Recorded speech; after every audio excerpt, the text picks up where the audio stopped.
الحمد لله نحمده ونستعينه ونستغفره ونؤمن به ونتوكل عليه ونعوذ بالله من شرور أنفسنا ومن سيئات أعمالنا من يهده الله فلا مضل له ومن يضلل فلا هادي له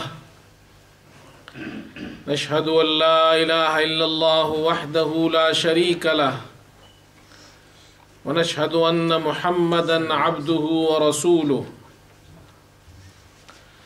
صلى الله تعالى على خير خلقه محمد وآله وصحبه أجمعين أما بعد أعوذ بالله من الشيطان الرجيم بسم الله الرحمن الرحيم وما آتاكم الرسول فخذوه وما نهاكم عنه فانتهوا وقال تعالى قل أطيعوا الله والرسول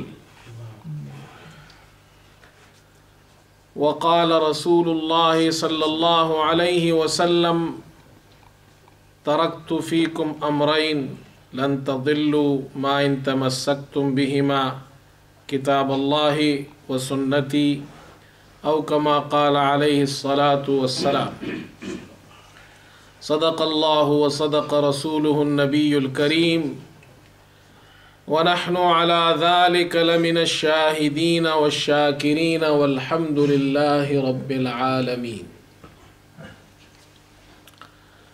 محترم بزرگوں اور دوستو، دین اسلام اللہ کا سچا اور آخری دین ہے۔ ان الدین عند اللہ الاسلام۔ اللہ تعالیٰ نے اس دین کو کامل فرما دیا، مکمل فرما دیا۔ الیوم اکملت لکم دینکم واتممت علیکم نعمتی وَرَضِيتُ لَكُمُ الْإِسْلَامَ دِينًا۔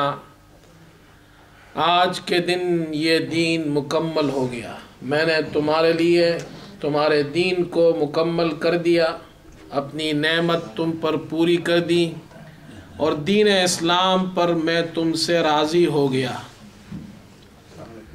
اللہ تعالیٰ اس دین اسلام کے علاوہ کسی اور دین پر راضی نہیں ہوتا۔ وَمَن يَبْتَغِ غَيْرَ الْإِسْلَامِ دِينًا فَلَن يُقْبَلَ مِنْهُ۔ اسلام کے علاوہ کسی اور دین کو اللہ قبول نہیں کرتا۔ اس اسلام جو دین اسلام ہے، جو اللہ کا بھیجا ہوا دین ہے، اس دین کی بنیاد اللہ تعالیٰ نے دو چیزوں پر رکھی ہیں۔ ایک ہے قرآن جو اللہ کا کلام ہے، اور ایک ہے سنت جو حضرت صلی اللہ علیہ وسلم کے اقوال کا، آپ کے افعال کا، آپ کی تقریرات کا نام ہے، جسے حدیث بھی کہتے ہیں۔ قرآن و حدیث یہ دین کے اندر دو بڑی دلیلیں ہیں۔ قرآن بھی دلیل، حدیث بھی دلیل۔ قرآن بھی حجت اور دین بھی حجت۔ اگر ان دونوں کو ہٹا لیا جائے تو اسلام باقی نہیں رہتا۔ اگر ان دونوں میں سے کسی بھی ایک کو ہٹا لیا جائے تو بھی اسلام باقی نہیں رہ سکتا۔ قرآن کی بھی ضرورت اور حدیث کی بھی ضرورت۔ قرآن اللہ کا بھیجا ہوا کلام ہے اور حدیث مصطفیٰ کی وہ تفسیر ہے جو ہمیں بتاتی ہے کہ اللہ کے کلام کا مطلب کیا ہے۔ قرآن میں ہے نماز پڑھو، اس کا پورا طریقہ حدیث نے بیان کر دیا۔ روزہ رکھو، اس کی ساری تفصیلات حدیث میں ملتی ہیں۔ زکوٰۃ کا حکم قرآن نے دیا، اس کے مسائل حدیث میں بیان ہوئے۔ حج کا حکم اللہ نے دیا، اس کا طریقہ مصطفیٰ نے بتایا۔ گویا آپ یوں سمجھے اگر آپ حدیث کو باہر کر دے تو آپ قرآن پر بھی عمل نہیں کر سکتے۔ اللہ نے قرآن بھیجا، ساتھ میں معلم قرآن کو بھی بھیجا۔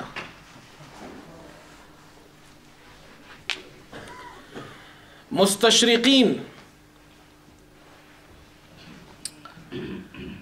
انہوں نے جب یہ دیکھا کہ اسلام کے اندر دو بڑی دلیلیں ہیں، ایک ہے قرآن اور ایک ہے حدیث، تو اسلام کو ختم کرنے کے لیے انہوں نے ایک ایسی سازش شروع کی کہ ایسا کام کیا جائے کہ ایک تیر سے دو شکار ہو، اور وہ یہ سمجھ گئے کہ اگر حدیث کو ہٹا لیا جائے تو قرآن خود بخود ختم ہو جائے گا، اس لیے انہوں نے احادیث کے خلاف محاذ قائم کر لیا اور مسلمانوں کے دلوں میں شکوک اور شبہات ڈالنے لگے کہ یہ جو حدیثیں ہیں جنہیں تم حدیث کہتے ہو، یہ حدیث نعوذ باللہ حجت نہیں ہے، اور اس کے خلاف انہوں نے بہت بڑا پروپیگنڈا شروع کیا، کتابیں لکھی، مضامین لکھے، مسلمانوں کو گمراہ کرنا شروع کیا۔ ان ساری تفصیلات کو سامنے رکھ کر جب دیکھا جائے تو ان کے تمام اعتراضات، اشکالات جو انہوں نے احادیث پر کی ہیں، اس کا خلاصہ دو چیزیں ہیں۔ پہلا اعتراض وہ یہ کرتے ہیں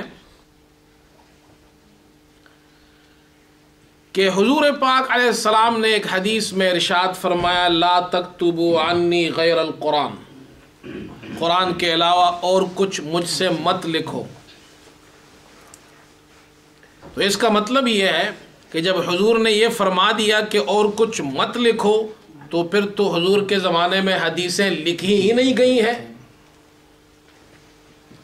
جب حضور نے منع فرمایا تو پھر حضور کے زمانے میں حدیثیں نہیں لکھی گئی، اور یہ بعد میں لکھی گئی ہیں، لہذا حدیث حجت نہیں ہے اسلام میں۔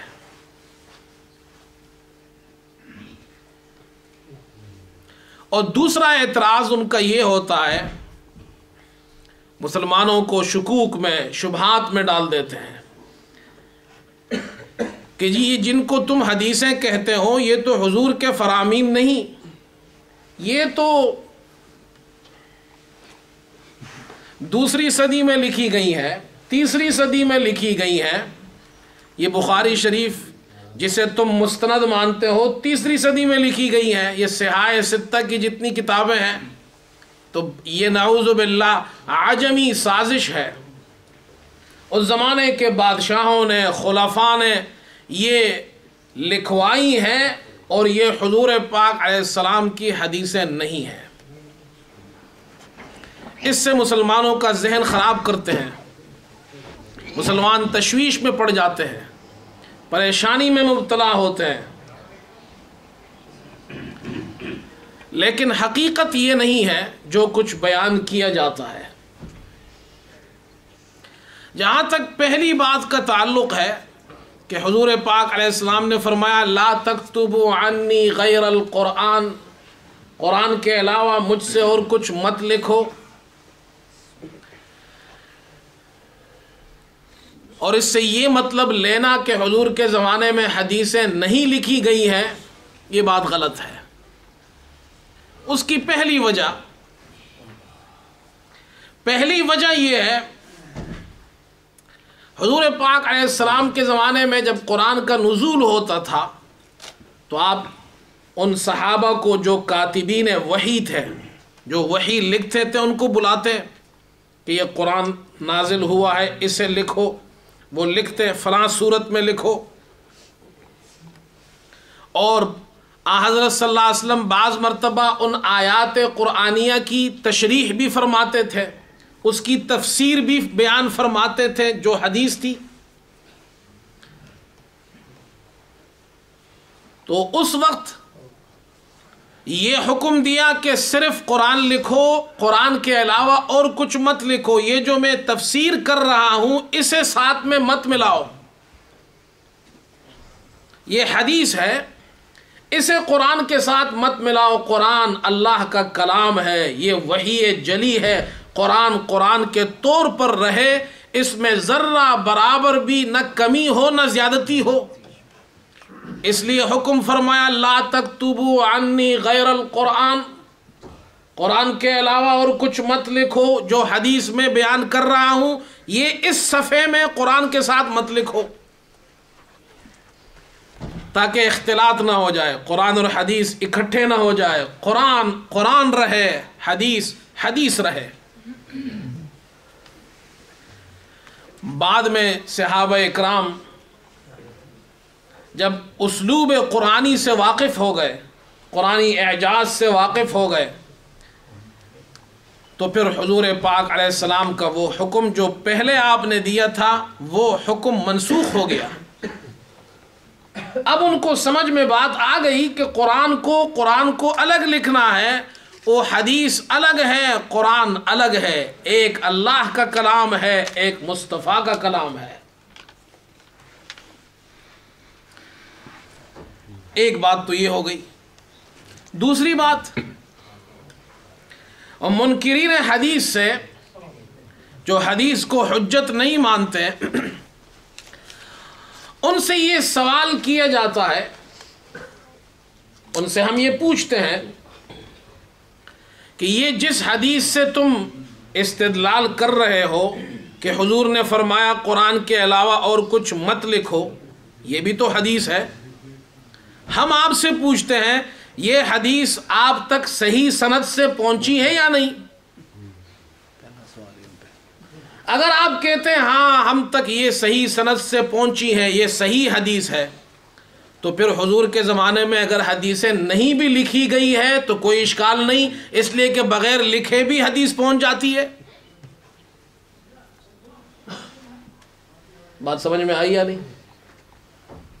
اور اگر وہ کہے نہیں جی ہم تک یہ حدیث صحیح سند سے نہیں پہنچی ہے، تو پھر ہمارا سوال یہ ہوگا کہ جس حدیث کو آپ بے سند کہتے ہیں، تو بے سند حدیث سے آپ کیسے دلیل پکڑتے ہیں کہ حضور کے زمانے میں حدیث نہیں لکھی گئی؟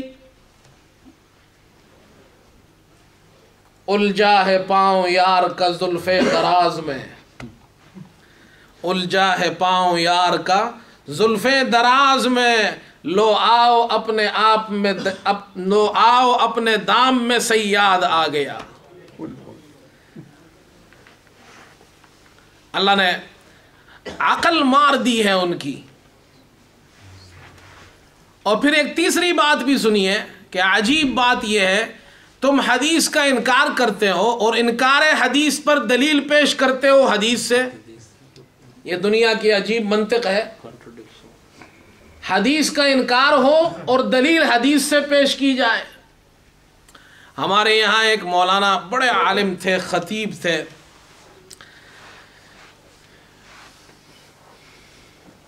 ان کا نام تھا مولانا محمد امیر، اور نام مشہور تھے بجلی گر مولانا کے نام سے۔ بڑی سخت تقریر،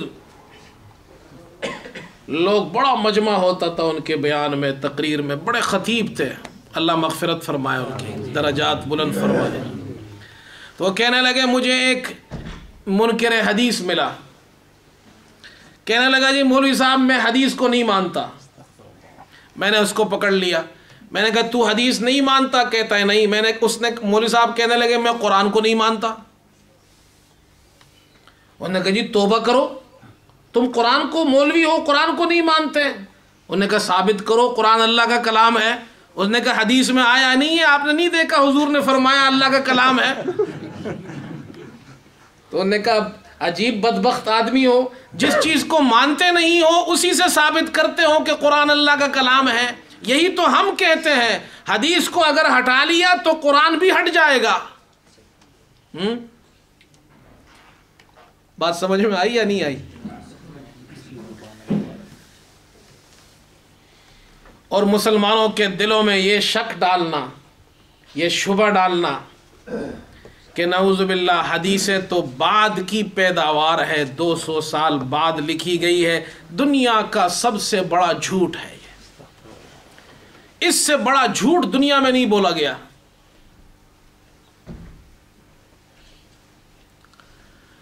حضور پاک علیہ الصلوۃ والسلام کے زمانے میں صحابہ حدیثیں بھی لکھتے تھے،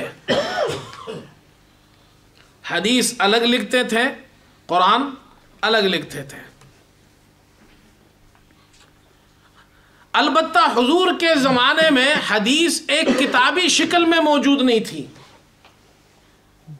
جیسے قرآن صحابہ نے حضور کے زمانے میں لکھا تھا، چمڑوں پہ لکھتے تھے، کسی نے چمڑے پہ لکھا، کسی نے لکڑی پہ لکھ دیا، کسی نے پتھر پہ لکھ دیا، جو چیز میسر ہو اس پہ لکھ دی۔ قرآن کی آیت ہے، قرآن کو لکھا گیا، سینوں میں محفوظ کیا گیا، لیکن کتابی شکل میں قرآن موجود نہیں تھا۔ بعد میں ابو بکر صدیق رضی اللہ تعالی عنہ کے زمانے میں جب بہت سے قراء شہید ہو گئے تو پھر آپ نے اس وقت انتظام فرمایا، قرآن کو ایک کتابی شکل میں لکھا گیا۔ پھر حضرت عثمان رضی اللہ عنہ کے دور میں قرآن کو ایک ہی قرات پر، جس میں ہم پڑھتے ہیں، اس ایک قرات پر قرآن کو جمع کر دیا گیا، لوگوں کی آسانی کے لیے کہ اختلاف نہ ہو، پریشانی نہ ہو۔ اسی طرح صحابہ اکرام حضور پاک علیہ السلام کے زمانے میں حدیثیں لکھتے تھے۔ چنانچہ ابو ہریرہ رضی اللہ تعالی عنہ فرماتے ہیں کہ مجھے بہت سی حدیثیں یاد ہیں، لیکن عبداللہ ابن عمرو ابن عاص رضی اللہ تعالی عنہ وہ حدیثیں لکھتے تھے اور میں حدیثیں لکھتا نہیں تھا۔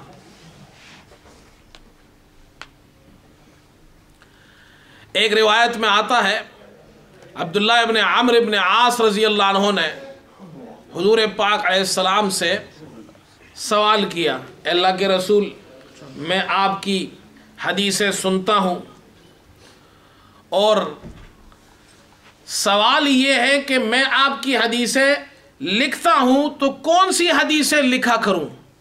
آپ کا کبھی حالت نشاط میں ہوتے ہیں، کبھی حالت فرح خوشی میں ہوتے ہیں، کبھی حالت غضب میں ہوتے ہیں، کون سی حالت کی حدیثیں لکھوں، کون سی حالت کی حدیثیں نہ لکھوں؟ حضور پاک علیہ السلام نے اس وقت ایک جملہ ارشاد فرمایا اور آپ نے قیامت تک آنے والے انسانوں کو بتا دیا۔ اس ایک جملے میں اپنے منہ مبارک کی طرف، اپنے دہن مبارک کی طرف اشارہ کرتے ہوئے ارشاد فرمایا کہ اس منہ سے سوائے حق کے اور کچھ نہیں نکلتا ہے، لہذا تم غضب کی حالت کی بھی حدیثیں لکھو، نشاط کی حالت کی بھی لکھو، میں غم زدہ ہوں اس وقت بھی حدیث بیان کروں گا، وہ بھی حق ہوگا، میں مغموم ہوں، میں غمی میں ہوں، میری زبان سے جو نکلے گا وہ حق ہی ہوگا، میں خوشی میں ہوں، میری زبان سے جو نکلے گا وہ حق ہی ہوگا، تم اسے محفوظ کرو، اسے لکھو، کسی کو بھی مت چھوڑو۔ چنانچہ انہوں نے عبداللہ ابن عمرو ابن عاص رضی اللہ عنہ نے حدیثیں لکھی، اور اس حدیث، وہ جو حدیث کی کتاب انہوں نے لکھی، وہ جو صحیفہ انہوں نے لکھا، اس کا نام انہوں نے رکھا الصادقہ۔ حضرت علی رضی اللہ عنہ کے پاس ایک صحیفہ تھا جس میں حدیثیں لکھی ہوئی تھی، جس میں دیات کے احکام تھے، اور اسی طرح قیدیوں کو چھڑانے کے بارے میں حضور پاک علیہ السلام نے جو ارشاد فرمایا تھا وہ حدیثیں لکھی ہوئی تھی۔ ایک صحابی آیا، انصاری صحابی ہے، اے اللہ کے رسول، میں آپ کے اقوال سنتا ہوں، فرامین سنتا ہوں، حدیثیں سنتا ہوں، مجھے اچھی لگتی ہے، لیکن مجھے یاد نہیں رہتی۔ حضور پاک علیہ السلام نے ہاتھ کے اشارے سے اسے سمجھایا اور اسے کہا کہ اپنے ہاتھ سے مدد لو، یعنی اسے لکھ لیا کرو۔ کیا آپ نہیں دیکھتے حضور پاک علیہ السلام نے اگر حدیثوں کے لکھنے سے منع کیا ہوتا تو حدیث کا حضور کا کوئی قول بھی نہیں لکھا جاتا، حالانکہ حضور نے معاہدات کیے وہ لکھے گئے۔ صلح حدیبیہ میں حضور نے بادشاہوں کو، دنیا کے بادشاہوں کو اسلام کی دعوت دی، وہ خطوط لکھے گئے، وہ بھی تو حدیث ہے۔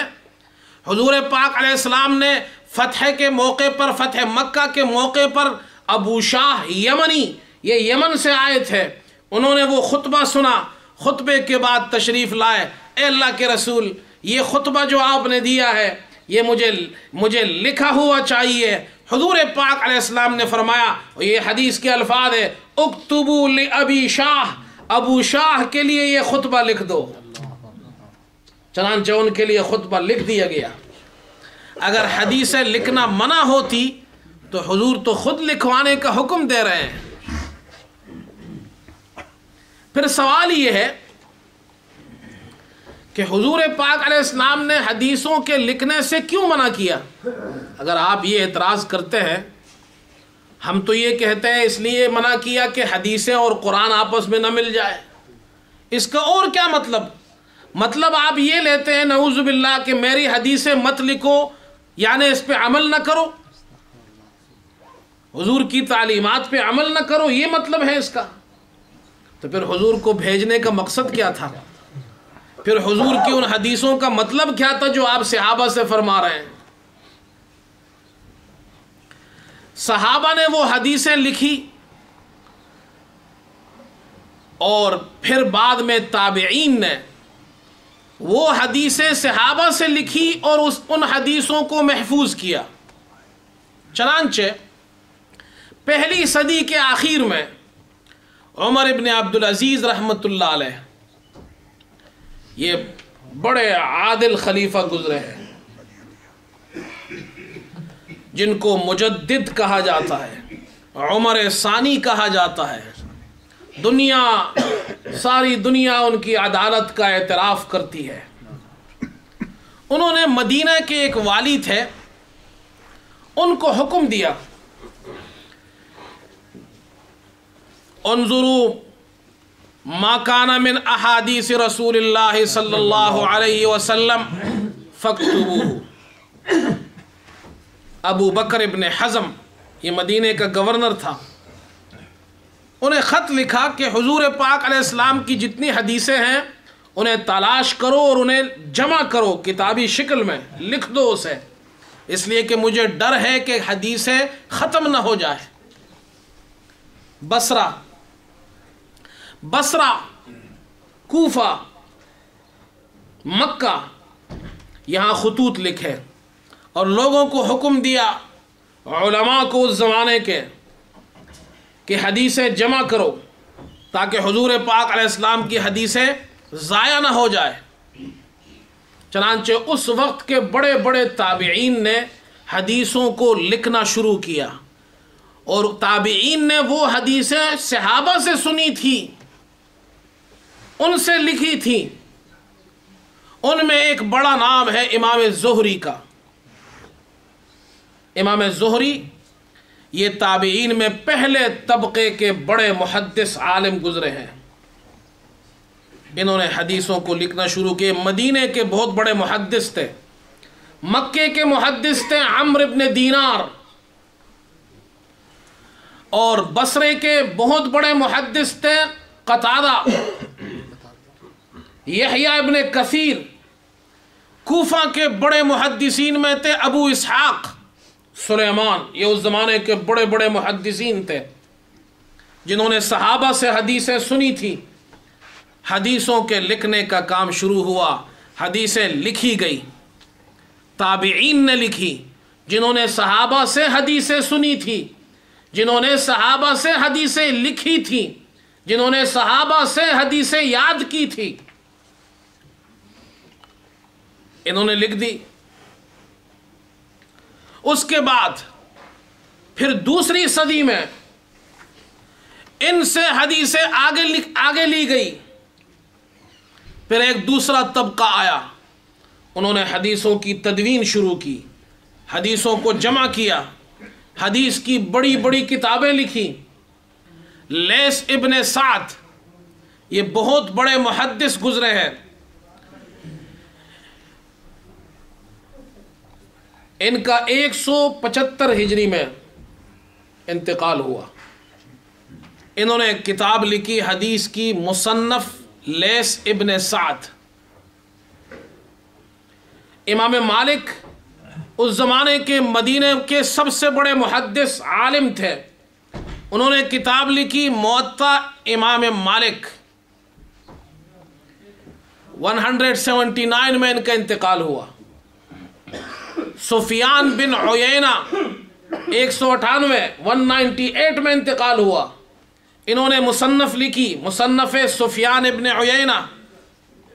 امام شافعی رحمہ اللہ 204 میں انتقال ہوا. انہوں نے کتاب لکھی، حدیث جمع کی، مسند امام شافعی. اسے کہتے طبقہ ثانیہ. انہوں نے حدیثیں لی تابعین سے، اور تابعین نے حدیثیں لی صحابہ سے، صحابہ نے حدیثیں لی حضور پاک علیہ الصلاۃ والسلام سے. پھر اس کے بعد تیسری صدی میں ان حضرات سے پھر آگے حدیثیں جنہوں نے لی، انہوں نے صحاح ستہ لکھی: صحیح بخاری، صحیح مسلم، ابو داؤد، ترمذی، ابن ماجہ، نسائی. یہ کتابیں اور ایسی اور بہت سی کتابیں حدیث کی وہ لکھی گئی جو آج بھی ہمارے پاس موجود ہیں اور قیامت تک انشاءاللہ باقی رہیں گی. یہ ساری حدیثیں کسی نے اپنی طرف سے نہیں لکھی. ہاں، جن لوگوں نے جھوٹی حدیثیں لکھی ہیں، موضوع حدیثیں، اللہ پاک نے ایسا انتظام کیا، محدثین نے، علماء نے، ایک جماعت ایسی تیار ہوئی جنہوں نے اسماء اور رجال، جرح اور تعدیل کا ایک فن قائم کیا، جس میں اصول اور قوانین قائم کیے. کون سی حدیث جھوٹی ہے، یہ قابل اعتماد نہیں، اسے الگ کر دیا گیا، اس پر کتابیں لکھی گئی. یہ کتابیں حدیث موضوع ہے، یہ جھوٹی حدیثیں ہیں. لہذا آج دنیا مسلمانوں کے پاس الحمدللہ صحیح احادیث کا ذخیرہ موجود ہے اور قیامت تک رہے گا انشاءاللہ.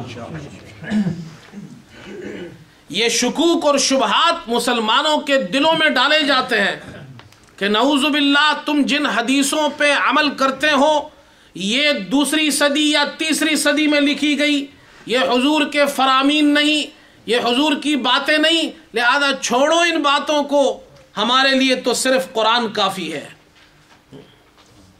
جو شخص حدیث کو نہیں مانتا قرآن پہ کیسے عمل کرے گا؟ قرآن پہ عمل ہو ہی نہیں سکتا.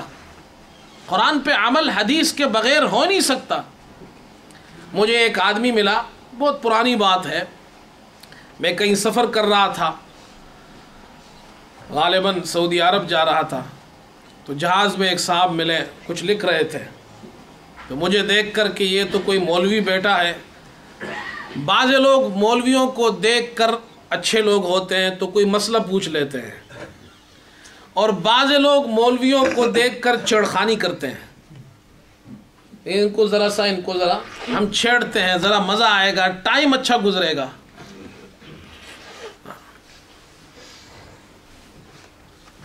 مولانا قاسم نانوتوی رحمۃ اللہ علیہ وہ سفر کر رہے تھے، انہیں ایک جنٹلمین ان کے ساتھ بیٹھا ہوا تھا. انہوں نے دیکھا کہ مولوی بیٹھا ہوا ہے. مولانا قاسم نانوتوی رحمۃ اللہ علیہ سیدھے سادے تھے تو بہت بڑے بزرگ، لیکن سیدھے سادے، عام طور پر بہت ہی سادہ مزاج کے، عام سے عامیانہ انداز لباس میں رہتے ہیں، تو کوئی پہچانتا نہیں تھا کہ یہ وقت کے بہت بڑے علامہ ہیں. انہوں نے کہا چلو مولوی بیٹا اسے چھیڑتے ہیں. کہا مولوی صاحب ایک مسئلہ بتائیے. انہوں نے کہا جی پوچھو. کہا جی تم کہتے ہو جس گھر میں کتا ہو یا تصویر ہو وہاں فرشتے نہیں جاتے. کہا جی بالکل، حدیث میں آیا ہے جس گھر میں کتا ہو یا تصویر ہو تو وہاں رحمت کے فرشتے نہیں جاتے.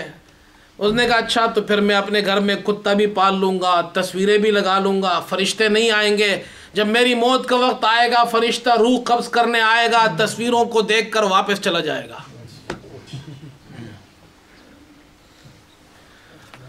مولوی صاحب کو پسانا چاہ رہا تھا. مولوی صاحب نے کہا کہ بھائی اس میں پریشان ہونے کی بات نہیں ہے, تم مرو گے ضرور اور اپنے وقت میں مرو گے. جب یہ فرشتہ تصویر دیکھ کر واپس جائے گا اور کتا دیکھ کر واپس جائے گا تو یہ جا کر دوسرے فرشتے سے جو کتوں کی روح قبض کرتا ہے اس کو تمہارے گھر بھیج دے گا کہ بھائی میری ڈیوٹی نہیں ہے, تمہاری ڈیوٹی ہے. اب اس کو لینے کے دینے پڑ گئے. تو وہ مجھے دیکھ کر اس کو بھی جناب کوئی خیال آیا کہ چلو اس کو چھیڑتے ہیں. کہا جی میں قرآن کی تفسیر لکھ رہا ہوں. میں نے کہا مبارک ہو, بڑی اچھی بات ہے.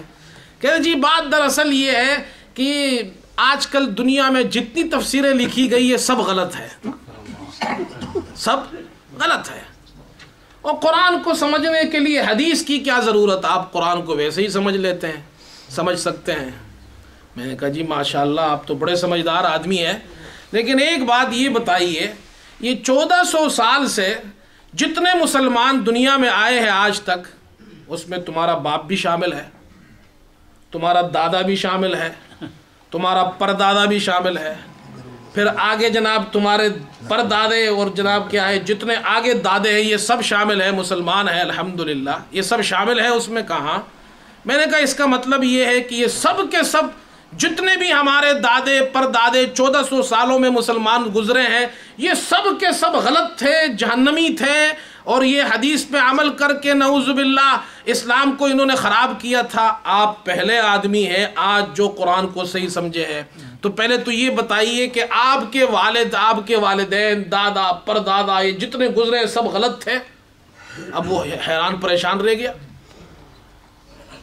میں کہا ایک رکعت نماز کی آپ ثابت کر کے دکھائیے قرآن کو حدیث کے بغیر. نہیں ثابت کر سکتے آپ. منکرین حدیث کہنا کیا چاہتے ہیں؟ وہ یہ کہنا چاہتے ہیں کہ مسلمانوں 1400 سال تک جن لوگوں نے حدیثوں پہ عمل کیا ہے وہ سب کے سب غلط تھے, ہم ہی صحیح ہے. تو گویا 1400 سال کی اسلامی تاریخ کو دنیا میں مٹھانا یہ اسلام کی خدمت ہے. کون سی خدمت کر رہے ہیں آپ؟ قرآن کی تفسیر لکھ کر 1400 سال کی اسلامی تاریخ کو مٹھانا کوئی خدمت ہے؟ یہ عجیب خدمت ہے اسلام کی. پھر ایک سوال یہ بھی, منکرین حدیث سے یہ سوال پوچھو کہ جی اللہ نے قرآن بھیجا, معلم قرآن حضرت صلی اللہ علیہ وسلم کو بھیجا, اور حضور پاک علیہ السلام نے صحابہ کو اپنی حدیثوں کے ذریعے قرآن سکھایا. حالانکہ صحابہ کی زبان عربی تھی, ہم سے زیادہ اچھا قرآن کو وہ سمجھتے تھے, لیکن ان کو سمجھانے کے لیے تو حدیث کی ضرورت تھی, اور آج ہمیں سمجھانے کے لیے حدیث کی ضرورت نہیں ہے. تو اس کا مطلب یہ ہوا کہ ہم لوگ نعوذ باللہ صحابہ سے زیادہ افضل ہو گئے, اس لیے کہ وہ تو بغیر حدیث کے قرآن نہیں سمجھ سکتے تھے, اور ہم آج کل کے مسلمان بغیر حدیث کے بھی قرآن سمجھ سکتے ہیں. یہ بات ماننے کی ہے؟ بولو بھائی, یہ ماننے والی بات ہے؟ صحابہ افضل ہے یا صحابہ سے بعد والے؟ صحابہ افضل ہے. اب جب افضل ہے صحابہ, اس امت میں حضور صلی اللہ علیہ وسلم کی امت میں سب سے افضل کون؟ صحابہ.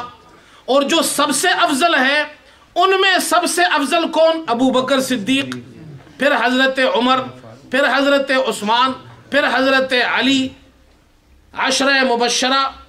یہ جو صحابہ پوری جماعت ہی افضل, ان میں خلفائے راشدین افضل. ان افضل صحابہ کو سمجھانے کے لیے تو حدیث کی ضرورت ہو. میرے لیے, آپ کے لیے جو آج کل کے مسلمان ہیں, ہم اتنے کلیور ہیں کہ ابو بکر قرآن کو نہ سمجھے حضور سکھائے, اور میں اور آپ بغیر سمجھے قرآن سمجھ جائے, بغیر حدیث کے قرآن سمجھ جائے. یہ ہم صحابہ کا احترام کر رہے ہیں آپ, یا صحابہ کی توہین کر رہے ہیں؟ بات سمجھ میں آئی؟ پھر ایک سوال اور، یہ صرف صحابہ کی توہین نہیں کرتے منکرین حدیث، یہ قرآن کی بھی توہین کرتے ہیں۔ کیسے؟ قرآن میں اللہ تعالیٰ فرماتے ہیں قول رسول کی اطاعت کرو، اطیعوا اللہ واطیعوا الرسول وما آتاکم الرسول فخذوه وما نہاکم عنہ فانتہوا، رسول جو بات تمہیں جس بات کا حکم دے وہ بجا لاؤ، اور رسول جس کام سے تمہیں روکے اس سے رک جاؤ۔ قول رسول پر عمل کرنے کا حکم قرآن میں ہے یا نہیں ہے بھائی؟ اچھا، اب یہ قول رسول کا جو حکم ہے یہ قیامت تک کے لیے ہے نا؟ آج بھی ہے، آج بھی اللہ ہمیں یہ حکم دے رہا ہے کہ رسول کی مانو، رسول جو بات کہے اس پہ عمل کرو۔ لیکن تم تو کہتے ہو کہ رسول کی بات، رسول کی حدیث ہی نہیں ہے، تو آپ بتائیے اس کا مطلب تو یہ ہوا اللہ ہمیں ایسی چیز کا حکم دے رہا ہے نعوذ باللہ جس کی حفاظت کا انتظام خود اللہ نے نہیں کیا ہے۔ بات سمجھ میں آئی نہیں آئی؟ آگے چلیے، چھوڑتے تو ہم بھی نہیں ہیں۔ جو رسول پاک کی توہین کرے گا، اس کے حدیث کی توہین کرے گا، جو قرآن کی توہین کرے گا، یقین جانیے ہم خاموش نہیں بیٹھ سکتے ہیں، ہم قرآن کا بھی دفاع کریں گے، ہم حدیث کا بھی دفاع کریں گے۔ ہمیں قرآن واللہ اپنی جان سے زیادہ پیارا ہے، ہمیں مصطفیٰ کا فرمان اپنی جان سے زیادہ پیارا ہے۔ انشاءاللہ رہے گا۔ ہم ان سے یہ پوچھتے ہیں تم حدیث کا انکار کرتے ہو، قرآن پاک میں مسائل زیادہ نہیں بتائے گئے، اجمالاً ہے، تفصیل حدیث میں بہت سی چیزیں ہیں جو قرآن میں نہیں۔ مثال کے طور پر کتا حرام ہے یا حلال؟ بولو بھائی۔ گدھا، بلی، چوہا، یہ ساری چیزیں قرآن میں نہیں بیان کی گئی۔ قرآن میں تو کہا گیا ہے حرمت علیکم المیتہ، خون حرام، مردار حرام، والدم، خون حرام، ولحم الخنزیر، خنزیر کا گوشت حرام، وما اہل لغیر اللہ بھی، جس پر اللہ کا نام نہ لیا جائے، غیر اللہ کا نام لیا جائے وہ حرام۔ اب سوال یہ، حدیث کہتی ہے گدھا حرام، کتا حرام، بلی حرام، چوہا حرام، اور یہ حدیث تو تم مانتے نہیں، اس کا مطلب یہ ہے کہ تمہارے یہاں کتا بھی حلال، گدھا بھی حلال، چوہا بھی حلال، بلی بھی حلال۔ جتنے خبائث، جتنے خبیث چیزیں، جتنی حرام چیزیں حدیثوں میں حضور پاک علیہ السلام نے حرام قرار دی ہے اور تم حدیثوں کو مانتے نہیں، اس کا مطلب یہ ہوا کہ یہ سارے حرام جانور تمہارے یہاں حلال ہے۔ حالانکہ 1400 سال سے مسلمانوں کا عقیدہ یہ ہے کہ کتا بھی نہیں کھا سکتے ہیں آپ، گدھا بھی نہیں کھا سکتے ہیں، بلی بھی نہیں کھا سکتے ہیں، چوہا بھی نہیں کھا سکتے ہیں۔ یہ کون سے آپ اسلام کی خدمت کر رہے ہیں جس سے یہ ثابت کر رہے ہیں کہ کتا بھی حلال ہے، گدھا بھی حلال ہے، بلی بھی حلال ہے، چوہا بھی حلال ہے؟ بات سمجھ میں آئی یا نہیں آئی؟ اس واسطے میرے دوستو، اس قسم کے فتنوں سے مسلمانوں کو ہوشیار رہنا چاہیے۔ حدیث کا انکار اگر کوئی شخص کرتا ہے گویا وہ قرآن کا بھی انکار کر رہا ہے، وہ اسلام کا بھی انکار کر رہا ہے، کوئی چیز آپ کے پاس باقی نہیں رہے گی۔ اور ایک بات اور سن لیں، جو لوگ حدیث کا انکار کرتے ہیں وہ دراصل آپ سے کیا کہتے ہیں؟ وہ دراصل دنیا کو یہ بتانا چاہتے ہیں کہ یہ جو مسلمان ہے یہ ایسی محروم قوم ہے کہ ان کے پاس اپنے پیغمبر کی سیرت بھی محفوظ نہیں رہی، انہیں یہ بھی نہیں معلوم کہ حضور کے اخلاق کیا تھے۔ آپ بتائیے، آپ کو معلوم ہے یا نہیں؟ ہمیں معلوم ہے یا نہیں حضور کے اخلاق کیا تھے؟ ہمیں معلوم ہے الحمدللہ۔ اور جو ہم سے یہ کہے کہ تم ایسی بدبخت قوم ہو، تم ایسی محروم قوم ہو، تمہیں حضور کے اخلاق نہیں معلوم، تمہیں حضور کے معاملات نہیں معلوم، تمہیں حضور کی معاشرت نہیں معلوم، تمہیں حضور کی معیشت نہیں معلوم، تمہیں حضور کی سیاست نہیں معلوم، تمہیں حضور کی عدالت نہیں معلوم، تمہیں حضور کے معاہدے نہیں معلوم، تمہیں حضور کی صلح نہیں معلوم، تمہیں حضور کے جنگ کا طریقہ نہیں معلوم، تمہیں حضور کی زندگی کا کوئی گوشہ معلوم نہیں ہے، حضور کے بارے میں تمہیں ذرہ برابر بھی علم نہیں ہے، آپ یقین سے بتائیے ایسی بات ماننے کو آپ تیار ہیں؟ کون سا ایسا مسلمان ہوگا جو یہ کہے کہ میرے پیغمبر مصطفیٰ صلی اللہ علیہ وسلم کے بارے میں تو حدیثیں ہمیں یہ بھی بیان کرتی ہے کہ ان کی آنکھیں کتنی خوبصورت تھی، ان کا چہرہ کتنا منور تھا، ان کے دانت کتنے چمکدار تھے، ان کی پیشانی کتنی نورانی تھی، ان کی ہتھیلی کتنی نرم تھی، ان کے جسم سے کتنی خوشبو اٹھتی تھی، ان کے پاس بیٹھنے میں کتنا مزہ آتا تھا، ان کی زلفیں کتنی دراز تھی، جب وہ مسکراتے تھے تو پھر صحابہ کتنے خوش ہوتے تھے، جب وہ راہ میں چلتے تھے تو بچے کتنے خوش ہوتے تھے، جب وہ گھر میں آتے تھے تو آپ کی بیویاں کتنی خوش ہوتی تھی، جب آپ سے کوئی ایک سیدھا سادہ دیہاتی مسلمان ملتا تھا آپ کتنی شفقت فرماتے تھے، کتنی محبت فرماتے تھے۔ اگر یہ ساری حدیثوں کو آپ نہ مانیں، حضور کی ساری شفقت امت سے ختم ہو جائے گی، ساری محبت مٹ جائے گی، سارا نور ختم ہو جائے گا۔ پھر میں آپ سے پوچھتا ہوں دنیا میں ایک مسلمان کو ایسے جینے میں کوئی مزہ آ سکتا ہے؟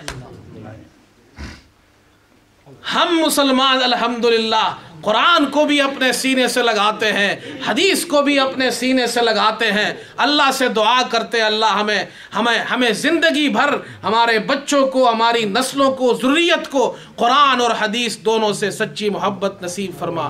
وآخر دعوانا الحمدللہ رب العالمین۔